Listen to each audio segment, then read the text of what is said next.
আওয়ামী লীগের রাজনৈতিক পতন হয়েছে, আওয়ামী লীগের রাজনৈতিকভাবে নিপাত হয়েছে, নির্মূল হয়েছে, দাফন হয়ে গেছে দিল্লিতে। সেই আওয়ামী লীগ বাংলাদেশে আর কোনোদিন রাজনীতি করতে পারবে না। রাজনৈতিক দল হিসেবে আওয়ামী লীগের বিচার দাবি করেছি আমরা, আপনারা দাবি করেছেন, তদন্ত পরিচালিত হচ্ছে।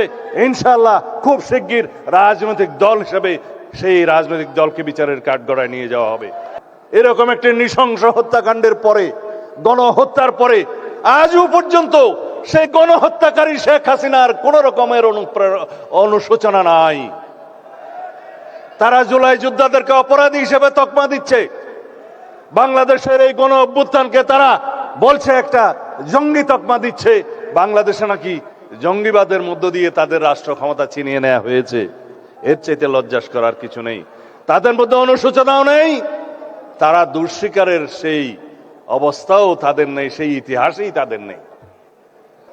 আমি যেহেতু জুলাইয়ের উপরে কথা বলতে এসেছি, কিছু পর্দার আড়ালের কথা আজকে অবমুক্ত করতে চাই। আমি, আমার নেতা জনাব তারেক রহমান, দুজনেই আমরা নির্বাসিত ছিলাম। আল্লাহর কি মহিমা, যদি আমরা নির্বাসিত না থাকতাম হয়তো এই জুলাইয়ের মতো একটা অভ্যুত্থান সফলভাবে সমাপ্ত করা সম্ভব হতো না। এটাই হচ্ছে পর্দার অন্তরালের কথা। কোনোদিন আমরা ঘুমাইনি।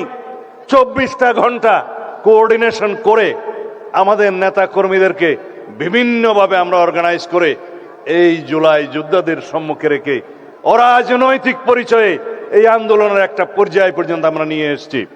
3 তারিখ 4 তারিখে আমরা যখন নৈতিক সমর্থন প্রদান করি, তারপরের থেকে বিশ্ববিদ্যালয়ের শিক্ষকদের একটা আন্দোলন ছিল, সেখানে সমর্থন দিয়ে তারপরের থেকে যেদিন আমরা 16ই জুলাই পর্যন্ত পৌঁছালাম, সেদিন আমার নেতা বলেছেন, দফা 1 দাবি 1, স্বৈরাচারের পদত্যাগ, অন্য কোনোভাবে এই সমস্যার সমাধান হবে না।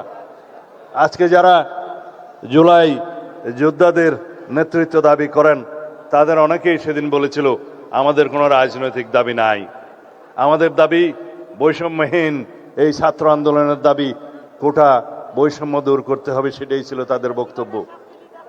আমরা ধীরে ধীরে আমরা জানি স্বৈরাচারকে গদিতে রেখে বৈষম্যহীনতার বাংলাদেশ প্রতিষ্ঠা করা যাবে না। তাদেরকে আমরা বোঝাতে সক্ষম হয়েছি, কিন্তু তাদের সেই সাহস ছিল না। আমরা রাজনৈতিকভাবে সমগ্র বাংলাদেশের সকল মানুষকে ঐক্যবদ্ধ করে শত সহস্র শহীদের রক্তের এই স্রোতের মধ্য দিয়ে আমরা এই জায়গায় এসেছি। আজকে এই বাংলাদেশ রক্তে রঞ্জিত হয়েছে, এই মানচিত্র রক্তে রঞ্জিত হয়েছে। শহীদের রক্তের উপর দাঁড়িয়ে আমরা বিজয় অর্জন করেছি 5ই আগস্ট। সেখানে রাজনৈতিক পরিচয়ে যদি বিভাজন করি, তাহলে সর্ববৃহৎ অংশটি থাকবে জাতীয়তাবাদী ছাত্র দলের, যুব দলের, বিএনপির অঙ্গ সংগঠনের 6.5 বেশি। জাতিসংঘের যে রিপোর্ট, সেই রিপোর্টে 1400-র কথা বলা আছে, কিন্তু অফিসিয়ালি বিভিন্ন পত্রিকায় এবং জরিপে 700 থেকে 800-র মতো খতিয়ান পাওয়া যায়। বাকিগুলো গেল কোথায়? কারণ শহীদের খতিয়ান হসপিটাল রক্ষা করতে পারে নাই, তাদের ডকুমেন্ট পর্যন্ত গায়েব করে দেওয়া হয়েছে, তাদেরকে দাফন করা হয়েছে যেন বেওয়ারিশ লাশ হিসেবে। আজকে স্বজনরা তার কবরের সন্ধান করে আমরা দিতে পারি না। এরকম একটি নৃশংস হত্যাকাণ্ডের পরে, গণহত্যার পরে আজও পর্যন্ত সেই গণহত্যাকারী শেখ হাসিনার কোন রকমের অনুশোচনা নাই। তারা জুলাই যোদ্ধাদেরকে অপরাধী হিসেবে তকমা দিচ্ছে। বাংলাদেশের এই গণ অভ্যুত্থানকে তারা বলছে একটা জঙ্গি তকমা দিচ্ছে। বাংলাদেশে নাকি জঙ্গিবাদের মধ্য দিয়ে তাদের রাষ্ট্র ক্ষমতা ছিনিয়ে নেওয়া হয়েছে। এর চাইতে লজ্জাস করার কিছু নেই। তাদের মধ্যে অনুশোচনাও নেই, তারা দুঃস্বীকারের সেই অবস্থাও তাদের নেই, সেই ইতিহাসেই তাদের নেই। তারা উল্টো বিদেশে বসে বাংলাদেশে এখন নাকি গণতান্ত্রিক সরকারের বিরুদ্ধে বিভিন্ন রকমের ষড়যন্ত্র করছে। আওয়ামী লীগের রাজনৈতিক পতন হয়েছে, আওয়ামী লীগের রাজনৈতিকভাবে নিপাত হয়েছে, নির্মূল হয়েছে, দাফন হয়ে গেছে দিল্লিতে। সেই আওয়ামী লীগ বাংলাদেশে আর কোনোদিন রাজনীতি করতে পারবে না। রাজনৈতিক দল হিসেবে আওয়ামী লীগের বিচার দাবি করেছি আমরা, আপনারা দাবি করেছেন, তদন্ত পরিচালিত হচ্ছে। ইনশাআল্লাহ খুব শিগগির রাজনৈতিক দল হিসেবে সেই রাজনৈতিক দলকে বিচারের কাঠগড়ায় নিয়ে যাওয়া হবে। সংবিধানের 47 আর্টিকেল অনুসারে আইন সংশোধন করা হয়েছে, সন্ত্রাস বিরোধী আইনে আছে, আইসিটি অ্যাক্টে আছে, রাজনৈতিক দলের সংগঠনের বিচার করা যাবে। সুতরাং অপেক্ষা করুন। যারা এখানে বক্তৃতা দিয়েছেন তাদের মধ্যে আমার এক ভাই শফিউল আলম শফি, আমার প্রতিবেশী, আমার গ্রামের, তার সন্তান শহীদ ওয়াসিম আকরাম, যিনি বস্তুতপক্ষে চট্টগ্রামের প্রথম শহীদ বলা হলেও যদি সময়ের দিক বিবেচনা করা হয় আবু সাইদের একই সমসাময়িক সময়ে সে শাহাদত বরণ করেছে। মাত্র 2-3 সপ্তাহ আগে শিলংয়ে আমাকে দেখতে গিয়েছিল ছেলেটা। বলেছিলাম, বাবা এত অল্প বয়সে কেন পাসপোর্ট ভিসা করে মা বাবার টাকা খরচ করে আমাকে দেখতে এলে? বলেছিল ছেলেটা, আপনাকে এক নজর সামনে থেকে দেখব, বড় আশা ছিল। ছবি তুলল, পাসপোর্ট কি যেন ফেসবুকের প্রোফাইলে সেই ছবিটা দিল। 2-3 সপ্তাহ পরে এসে বাংলাদেশের জন্য জীবন দিয়ে দিল। বড় করুণ সেই ইতিহাস। তার বাবা তখন বিদেশে, দুবাইয়ে না সৌদি আরবে কাজ করে। তার মায়ের সাথে কথা বললাম, চোখের পানি ধরে রাখতে পারেনি। সে আজকে বলল যে শহীদের বিচার করুন আগে, আমরা দেখতে চাই এই দেশে প্রত্যেকটা খুনের বিচার হয়েছে। প্রিয় শফির উদ্দেশ্যে বলতে চাই, সবার উদ্দেশ্যে বলতে চাই, মানে প্রধানমন্ত্রী আমার নির্দেশ দিয়েছেন একটু বিচারের কি অবস্থা খোঁজখবর নেন, আপনার বক্তৃতায় বলবেন। আপনারা নিশ্চয়ই জানেন, এগুলো শুধু স্মরণ করিয়ে দিচ্ছি। 5টা খুনের, গণহত্যার, মানবতা বিরোধী অপরাধের মামলার রায় হয়েছে ইতিমধ্যে। বিচারাধীন মামলা আছে 27টা এবং তদন্ত প্রায় শেষ পর্যায়ে 72টা মামলা। শহীদ আবু সাইদের মামলায়, প্রথম মামলায় 2 জনের ফাঁসি হয়েছে। ভাইস চ্যান্সেলর সহ সেই বিশ্ববিদ্যালয়ের অন্যান্যদের বিভিন্ন মেয়াদে সাজা হয়েছে। প্রথম মামলার রায় হয়েছে গণহত্যার। আপনারা সবাই জানেন, শেখ হাসিনা, তার সাবেক স্বরাষ্ট্রমন্ত্রী আসাদুজ্জামান কামাল, তাদের ফাঁসি হয়েছে, ফাঁসির আদেশ হয়েছে।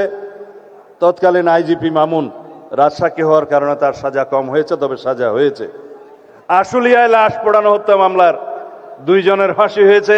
ওখানে সাবেক একজন স্বৈরাচারের দূষণ এমপি আছে, ওসি আছে, ডিআইজি সহ অন্যান্যদের যাবজ্জীবন সহ বিভিন্ন মেয়াদে সাজা হয়েছে। চানকারপুলের হত্যা মামলার ফাঁসি হয়েছে তৎকালীন স্বৈরাচারের দূষর পুলিশ কমিশনার হাবিব এবং জয়েন্ট কমিশনার সুদীপ্ত, তাদের ফাঁসির আদেশ হয়েছে।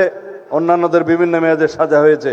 অতি সম্প্রতি রায় হয়েছে রামপুরা টিভি সেন্টারের ওখানে একটা ছেলে কার্নিশি লুকিয়েছিল, তাকে ওখানে যে গুলি করা হয়েছে। আমি শুনলাম সেই ছেলেটি কোন রকমে প্রাণে বেঁচে গিয়েছে চিকিৎসার মাধ্যমে, আল্লাহ তার জীবন বাড়িয়ে দিক, হায়াত বাড়িয়ে দিক। কিন্তু সেই ঘটনায় আরো 2-1 জন, একটা শিশু সহ হত্যা করা হয়েছে তাদেরকে। সেই মামলায় রায় হয়েছে, ফাঁসির আদেশ হয়েছে তৎকালীন পুলিশ কমিশনার হাবিব, ওসি এবং অন্যান্যদের বিভিন্ন মেয়াদে। সর্বশেষ হাসানুল হক ইনু নামের একজন স্বৈরাচারের দোষর আছে, তার বিচারের রায় বেরিয়েছে। তাকে কেবল 10 বছরের সাজা দেয়াতে বাদী পক্ষ সন্তুষ্ট নয়, সেজন্য সেটা আপিল করা হবে মর্মে শুনেছি। তার অন্তত যাতে সর্বোচ্চ সাজা হয় সেরকম বিচার, সেরকম মামলা আরো আছে, সেই মামলাগুলোতে আশা করা যায় সে বিচার কার্য করা হবে। আজকে যারা এই অনুষ্ঠানের আয়োজন করেছেন, জুলাই 24 শহীদ পরিবার সোসাইটি এবং আমরা জুলাই যোদ্ধা কেন্দ্রীয় নির্বাহী কমিটি, তাদের প্রতি আমার অনুরোধ রইল, আয়োজকদের, তাদের প্রতি আমার অনুরোধ রইল, এই জুলাইয়ের চেতনা নিয়ে যেন আমরা কেউ ব্যবসা না করি।